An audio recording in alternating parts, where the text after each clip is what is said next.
আমাদের বরিশালের একটি জনপ্রিয় মজাদার খাবার, যারা বরিশালের তারা নিশ্চয়ই এই খাবারটির সাথে রিলেট করতে পারবেন। আমাদের বরিশালের একটি মজাদার খাবার মুড়ি দিয়ে নারিকেল ও চিনি মাখানো।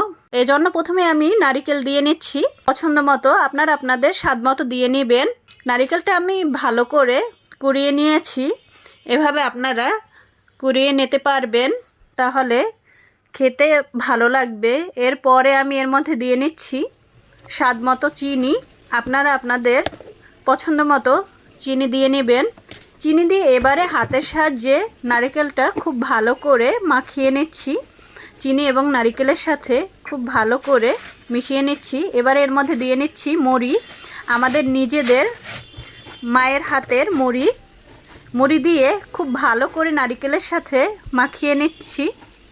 এটা খুব ভালো করে মাখাতে হবে, তাহলে খেতেও ভালো লাগবে। এই খাবারটা আমাদের বরিশালের বেশিরভাগ মানুষই খুব পছন্দ করে এবং কম বেশি সবাই খেয়েছে। আমার তো অনেক পছন্দের এই নারিকেল মুড়ি মাখা। আপনাদের কার কার পছন্দ অবশ্যই কমেন্ট করে জানাবেন। আল্লাহ হাফেজ।